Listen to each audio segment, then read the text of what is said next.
Assalamualaikum warahmatullahi wabarakatuh.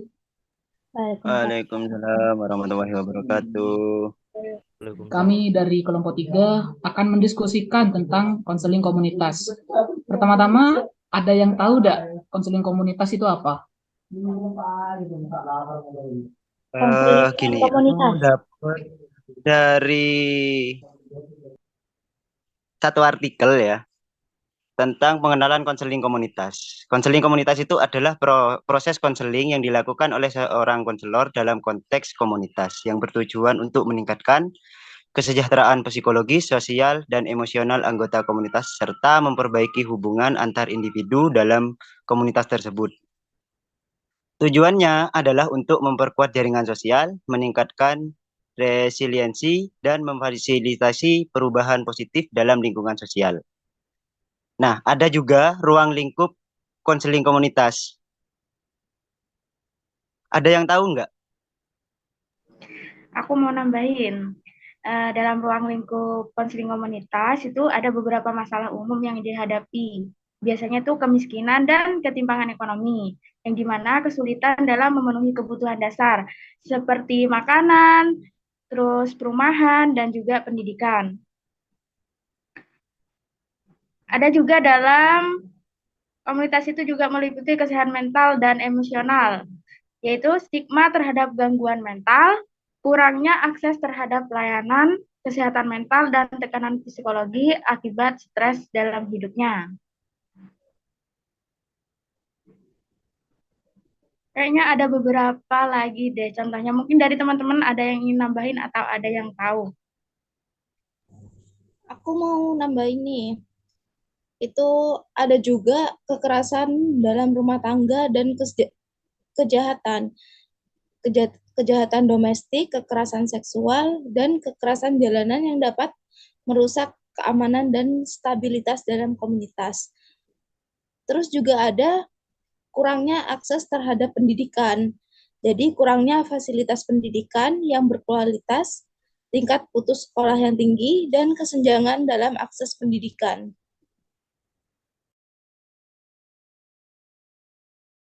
Mungkin yang lain masih ada yang mau ditambahkan, mungkin ada yang tahu. Aku mau nambahin. Ini aku dapat dua lagi.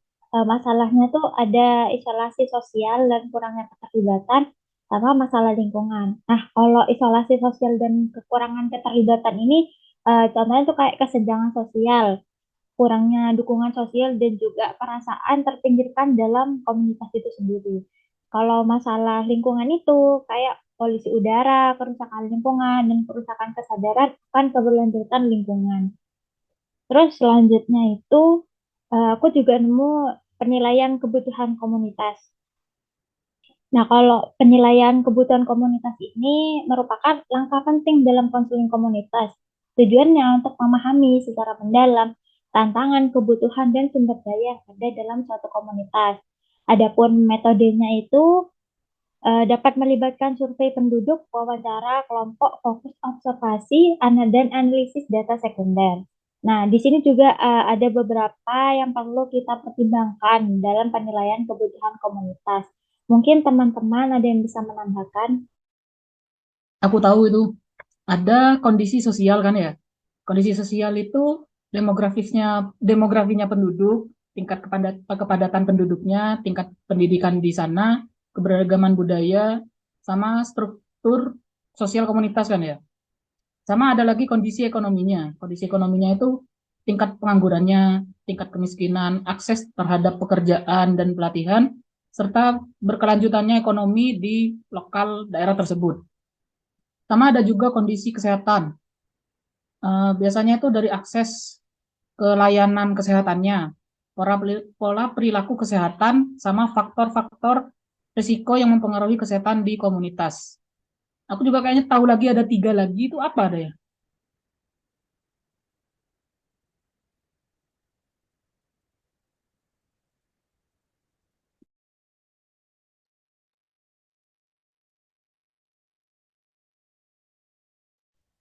Ini aku nemu dua lagi. Kalau tadi kan kamu sudah nyebut kan 3 ya? 3 ya, Man ya? Sebut 3 kan? Iya, ada 3. Nah, yang selanjutnya tuh ada dari pendidikan, lingkungan fisik, sama kesejahteraan psikologis.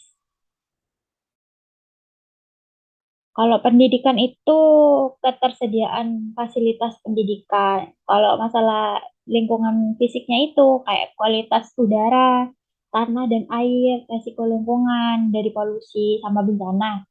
Kalau yang terakhir, kesejahteraan psikologis itu kayak tingkat stres, kebutuhan akan dukungan sosial, kesehatan mental, dan lain-lain kayak gitu.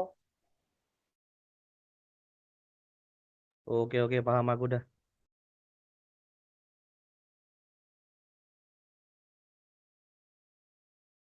Ada yang dapat lagi nggak informasi yang lainnya?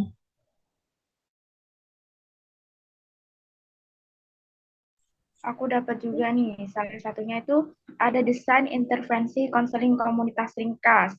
Nah, desain intervensi konseling komunitas ini melibatkan langkah-langkah, contohnya sebagai berikut ini. Langkah-langkahnya itu ada analisis kebutuhan. Analisis kebutuhan itu berdasarkan kayak penilaian kebutuhan, identifikasi masalah utama yang mempengaruhi komunitas tersebut. Kemudian juga di sini ada penentuan tujuan.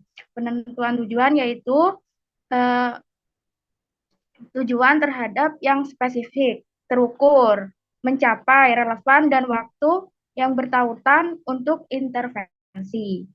Terus mungkin dari teman-teman ada yang mau nambahin dari artikel lain mungkin ada penjelasan juga.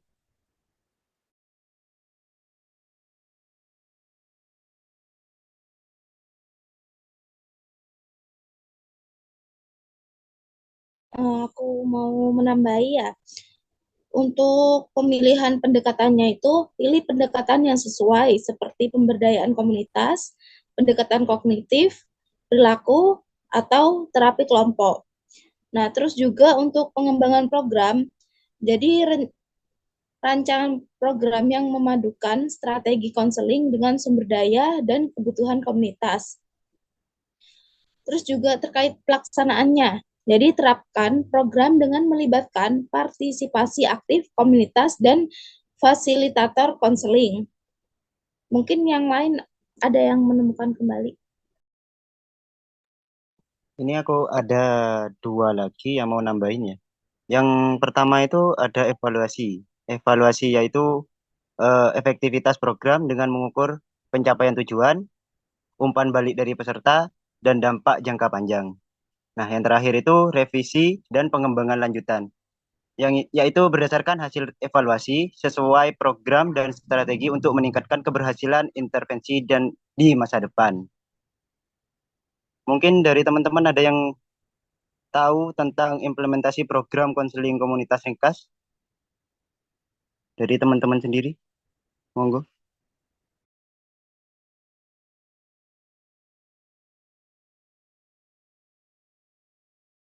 Rehabilitas, rehabilitas, rehabilitas. Pengembangan rencana rehabilitas individu.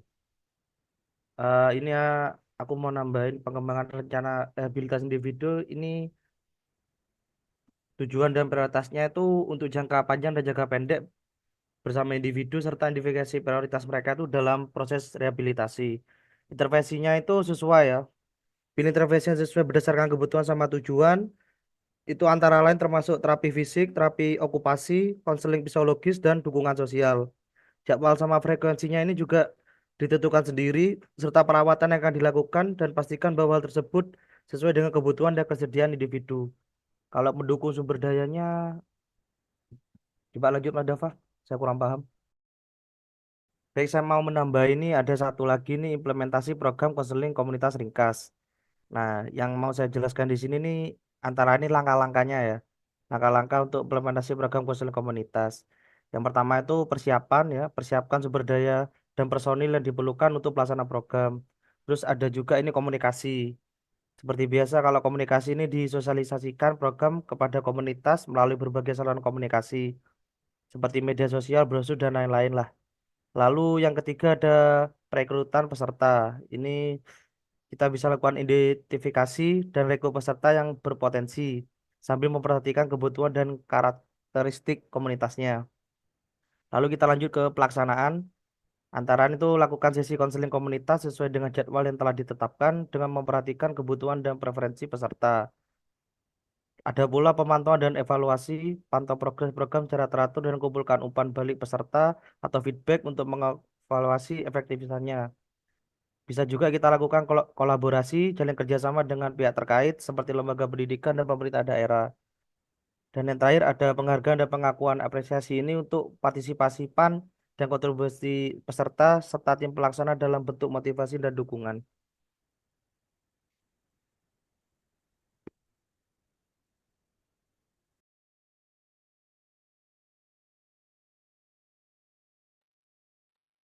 Lanjut ke subjek dalam konseling rehabilitasi ya. Ya, Aku mau nambahin ini di subjek konseling rehabilitasinya. Penyuluhan tentang rehabilitasi di masyarakat penting karena membantu meningkatkan pemahaman tentang proses pemulihan dan pentingnya dukungan bagi individu yang mengalami cedera atau kondisi yang membutuhkan rehabilitasi. Secara ringkas, penyuluhan ini mencakup 1. Pemahaman tentang proses pemulihan itu apa. 2. Pentingnya dukungan yang nanti menyoroti pentingnya dukungan dari keluarga, teman, dan masyarakat. 3. Penghapusan stigma. Kita itu mengedukasi masyarakat untuk mengurangi stigma terhadap individu yang mengalami cedera atau kondisi yang membutuhkan rehabilitasi, serta mempromosikan inklusi dan partisipasi mereka dalam kehidupan sehari-hari. Pentingnya pendidikan dan perencanaan masa depan. Jadi kita itu menekankan pentingnya pendidikan ke individu yang sedang dalam proses rehabilitasi tersebut. Selanjutnya, promosi kesadaran kesehatan, mendorong kesadaran tentang pentingnya menjaga kesehatan fisik maupun mental. Dan penyuluhan ini diharapkan masyarakat dapat lebih mendukung individu yang mengalami rehabilitasi dan menciptakan lingkungan yang inklusif dan mendukung bagi mereka. Ada juga keterbatasan fisik. Biasanya keterbatasan fisik ini dapat meliputi gangguan mobilitas seperti kehilangan anggota tubuh, kelumpuhan, atau gangguan yang lainnya. Ada juga keterbatasan sensorik. Ini meliputi gangguan penglihatan, buta atau memiliki penglihatan terbatas, gangguan pendengaran, serta gangguan dalam fungsi sensorik lainnya. Ada juga keterbatasan mental atau psikologis. Keterbatasan mental atau psikologis meliputi berbagai gangguan mental seperti kecemasan, depresi, gangguan bipolar, atau gangguan seperti autism. Keterbatasan kognitif. Ini mencakup gangguan dalam proses berpikir dan pemahaman seperti gangguan pembelajaran, gangguan kognitif akibat cedera otak, atau gangguan perkembangan kognitif. Ada juga keterbatasan kronis. Ini adalah kondisi medis atau kesehatan yang berlangsung dalam jangka waktu yang lama, seperti diabetes, penyakit jantung, atau kondisi kronis lainnya yang membatasi aktivitas sehari-hari. Keterbatasan intelektual. Keterbatasan intelektual itu keterbatasan terhadap kecerdasan yang mengacu pada keterbatasan dalam fungsi kognitif dan adaptif. Beda sama yang tadi cuma kognitif aja. Kalau intelektual itu fungsi kognitif dan adaptifnya terganggu. Keterbatasan medis. Medisnya ini yang spesifik. Ini dapat mencakup kondisi medis spesifik seperti HIV/AIDS atau kanker. Dan juga kanker. Jadi penting untuk diingat bahwa setiap individu yang mengalami keterbatasan memiliki kebutuhan dan potensi yang unik dan mendukung inklusi dan aksesibilitas bagi semua orang adalah penting untuk menciptakan masyarakat yang inklusif dan berempati. Mungkin ada yang mau menambahkan tentang rehabilitasi?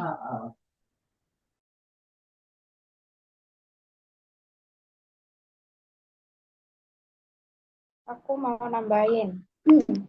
Ternyata ada juga loh evaluasi individu dalam konteks rehabilitasi, yaitu dilakukan untuk memahami kondisi, kebutuhan, dan potensi individu dalam mencapai pemulihan dan kemandirian. Nah, di sini secara ringkas, evaluasi itu dapat melibatkan beberapa contoh, yaitu yang pertama ada pengumpulan informasi. Pengumpulan informasi ini biasanya mendapatkan riwayat medisnya, informasi tentang cedera atau kondisinya, serta informasi tentang fungsi fisik, mental, dan sosial individu. Kemudian penilaian fisik dan fungsional.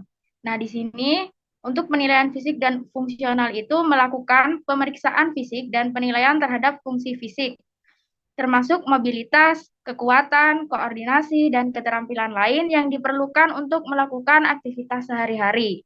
Kemudian ada juga penilaian psikologis. Penilaian psikologis di sini yaitu melakukan penilaian terhadap kesehatan mental, emosi, dan kognitif individu, termasuk penilaian terhadap tingkat kecemasan, depresi, atau gangguan kognitif. Nah, di sini juga ada penilaian sosial. Penilaian sosial itu mengidentifikasi dukungan sosial yang tersedia bagi individu, termasuk keluarga, teman, dan sumber daya komunitas lainnya. Di sini juga ada selanjutnya yaitu penilaian keterampilan dan kemandirian. Menilai kemampuan individu dalam melakukan aktivitas sehari-hari seperti mandi, berpakaian, makan, dan berkomunikasi, serta mengevaluasi tingkat kemandirian mereka. Kemudian ada juga penilaian pendidikan dan karir, yaitu melakukan penilaian terhadap tingkat pendidikan, keterampilan pekerjaan, dan minat karir individu untuk membantu merencanakan masa depan mereka setelah rehabilitasi.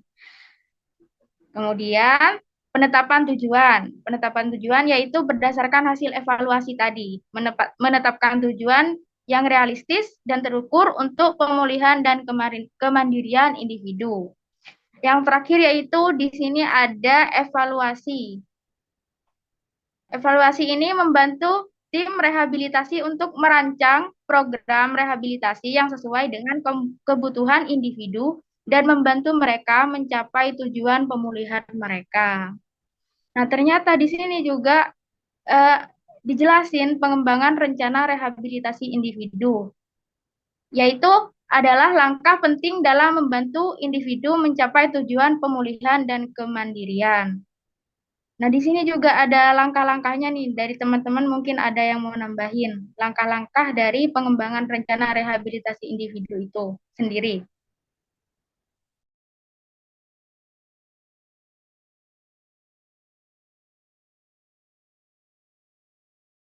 Aku mau nambahin ya. Jadi di langkah-langkah itu kita harus menentukan tujuan dan prioritasnya dulu. Jadi tentukan tujuan jangka pendek dan jangka panjang bersama individu serta identifikasi prioritas mereka dalam proses rehabilitasi. Nah, untuk yang selanjutnya intervensi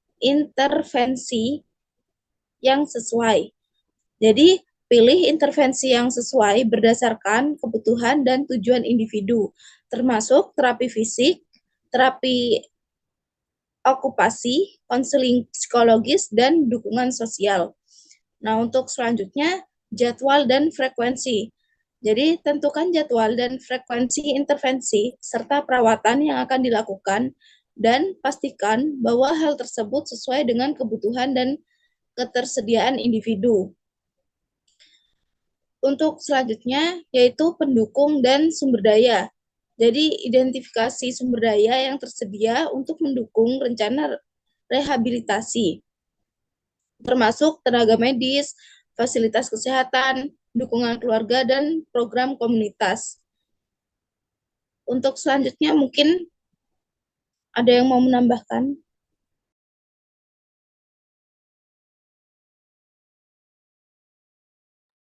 Tadi Nurul sampai mana? Sampai poin ke Pendukung dan sumber daya. di artikel itu juga ya. Ada langkah tadi sudah disebutkan 1, 2, 3. Di mana? Di poin kelima ya. Langkah-langkah yang kelima itu ada evaluasi dan penyesuaian. Jadi di evaluasi dan penyesuaian ini harus dilakukan secara teratur terhadap kemajuan individu dan rencana rehabilitasi, serta sesuaikan rencana itu jika diperlukan berdasarkan perubahan dalam kebutuhan atau kondisi individu itu. Terus langkah yang selanjutnya yang keenam, ada pendidikan dan pelatihan. Kita tuh harus menyediakan pendidikan dan pelatihan yang diperlukan bagi individu dan keluarganya. Nah, tujuan ini untuk membantu mereka memahami dan mengelola kondisi serta mengembangkan keterampilan yang diperlukan untuk mencapai tujuan akhir dari rehabilitasi itu sendiri. Tujuan yang ketujuh yaitu pemantauan jangka panjang. Jadi setelah mencapai tujuan rehabilitasi utama, kita tuh harus juga memastikan perencanaan untuk pemantauan jangka panjang dan dukungan lanjutan bagi individu itu untuk memastikan kelangsungan kemandirian dan kesejahteraan mereka itu sendiri. Adapun langkah yang terakhir yaitu rencana rehabilitasi individu harus bersifat fleksibel dan dapat disesuaikan dengan perubahan kebutuhan dan kemajuan individu dalam proses rehabilitasi. Itu aja sih yang aku dapat informasinya.